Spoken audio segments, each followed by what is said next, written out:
toutes et à tous. Il me fait plaisir d'être avec vous aujourd'hui pour parler de divulgation climatique.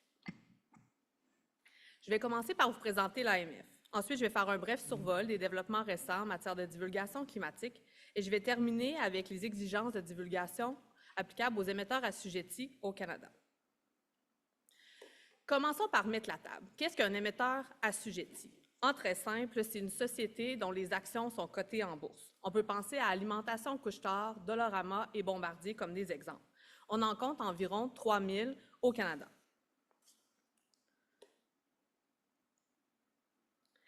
L'Autorité des marchés financiers, ou l'AMF, est le régulateur du secteur financier québécois. L'AMF intervient dans plusieurs domaines, dont les assurances, les valeurs mobilières et les institutions financières.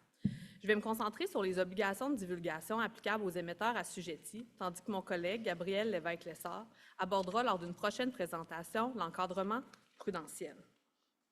Comme l'a mentionné le professeur Rousseau, dans le secteur des valeurs mobilières, le rôle de l'AMF est de favoriser l'efficience des marchés des capitaux tout en protégeant les investisseurs contre les pratiques déloyales ou frauduleuses.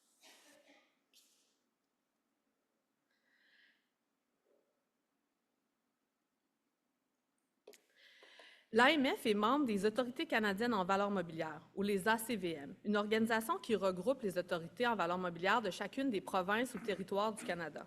Les ACVM ont pour mission d'instaurer une réglementation en valeurs mobilières harmonisée dans l'ensemble du pays. Pour y arriver, chacun des membres des ACVM doit s'entendre sur les obligations à imposer. La réglementation en valeurs mobilières repose principalement sur la divulgation d'informations et non sur des obligations d'agir. L'AMF s'intéresse avant tout à la qualité de l'information transmise aux investisseurs afin qu'ils puissent prendre des décisions éclairées, qu'il s'agisse d'acheter, de vendre ou de conserver un titre. Dans le contexte des changements climatiques, le rôle de l'AMF est donc d'exiger la divulgation d'informations climatiques importantes, mais non pas d'imposer des actions concrètes aux émetteurs comme la réduction de leurs émissions de GES. Autrement dit, l'AMF ne dicte pas aux sociétés cotées en bourse ce qu'elles doivent faire pour répondre aux enjeux climatiques, mais elle veille à ce que les investisseurs reçoivent une information de qualité leur permettant de prendre des décisions éclairées. Le paysage de la divulgation climatique au Canada et à l'international a longtemps ressemblé à un véritable casse-tête. On se retrouvait avec une multitude de recommandations, d'initiatives et de cadres qui ne parlaient pas le même langage. Résultat, les émetteurs ne savaient plus quel cadre utiliser pour préparer leur divulgation climatique et les investisseurs se retrouvaient avec des divulgations difficiles à comparer et d'une fiabilité variable. Jusqu'à tout récemment, on assistait à un mouvement vers plus d'uniformité. D'abord, la TCFD, dont les recommandations finales ont été publiées en 2017, a joué un rôle clé dans la standardisation des informations liées au changement climatique. C'est d'ailleurs ce cadre de référence qui a largement inspiré le projet de règlement 5107 proposé par les ACVM en octobre 2021. Peu de temps après la publication du projet de règlement 5107, l'ISSB a été institué sous la gouverne de la Fondation IFRS, reconnue mondialement pour ses normes comptables adoptées dans plus de 140 pays.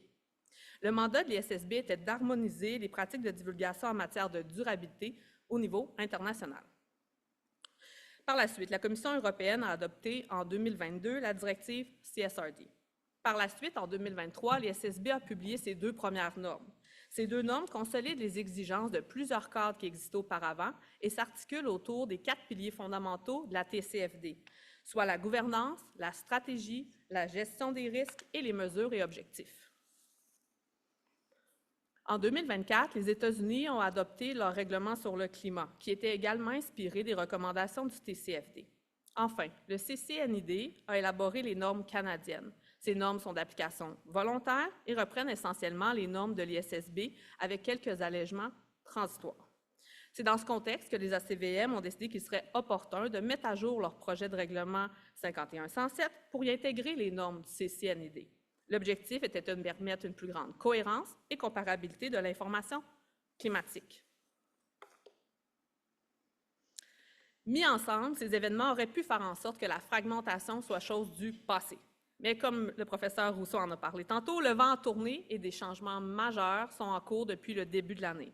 En bref, et sans rentrer dans les détails, aux États-Unis, le règlement sur le climat a été contesté en justice et la SEC a choisi de ne pas le défendre. En Europe, la Commission européenne a lancé un plan de simplification visant à réviser la directive CSRD. L'objectif est de réduire la charge administrative des entreprises et de renforcer la compétitivité de l'Union européenne. Finalement, au Canada, le projet de règlement 5107 a été suspendu en raison des incertitudes économiques mondiales et des préoccupations au niveau de la compétitivité des émetteurs assujettis canadiens. Malgré que le projet de règlement 5107 a été mis sur pause, il existe au Canada certaines exigences de divulgation d'informations liées au climat. Concentrons-nous d'abord sur l'exigence principale, soit la divulgation des risques importants ainsi que leurs répercussions financières. En plus de répondre aux obligations réglementaires, cette information permet aux émetteurs de renseigner leurs investisseurs sur la durabilité de leur modèle d'affaires. Les risques liés au changement climatique se classent généralement en deux grandes catégories, les risques physiques et les risques de transition. Les risques physiques font référence aux conséquences directes découlant d'une augmentation de la fréquence et de la sévérité d'événements climatiques extrêmes, tels que les ouragans, les inondations et les feux de forêt. Ces événements extrêmes et leurs conséquences pourraient avoir des impacts majeurs sur les émetteurs. Regardons ensemble un exemple de risque physique. Pensons à une entreprise manufacturière qui possède une usine située dans une zone inondable.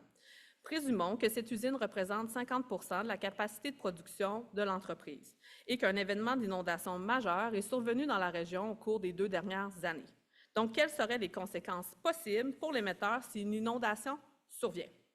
On peut présumer que l'usine serait fermée pendant plusieurs semaines et que les produits de l'émetteur seraient endommagés, entraînant une perte significative de revenus, des retards dans les livraisons, des détériorations de la relation avec les clients en raison des retards et une augmentation des coûts liés à la relocalisation temporaire de la production ainsi que le remplacement des produits endommagés.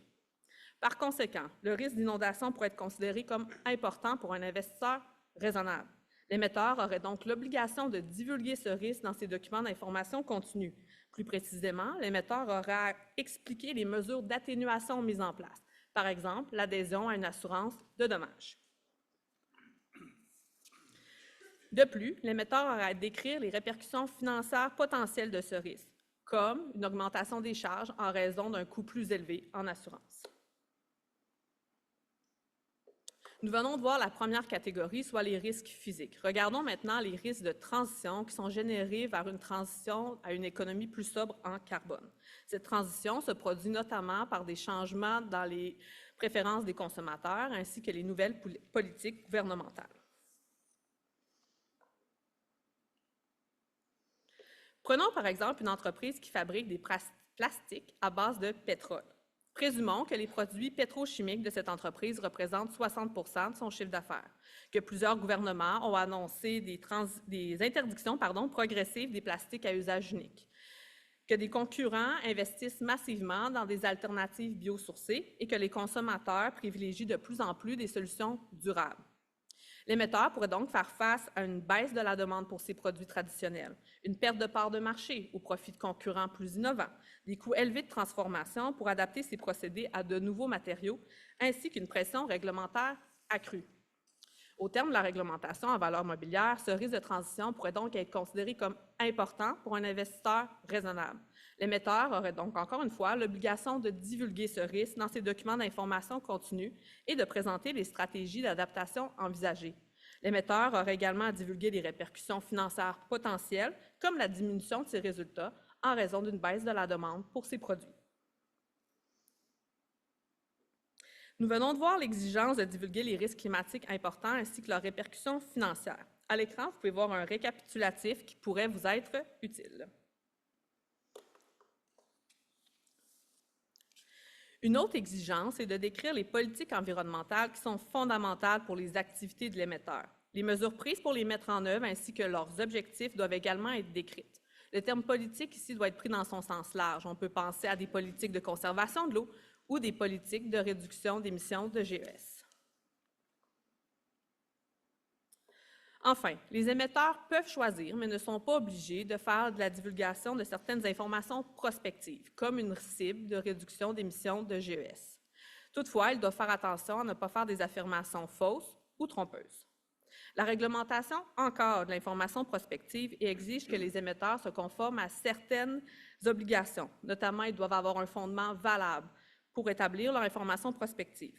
Ils doivent préciser les facteurs de risque qui pourraient entraîner un écart important entre l'information et les résultats réels, et ils doivent indiquer les hypothèses utilisées dans l'établissement de leur information prospective.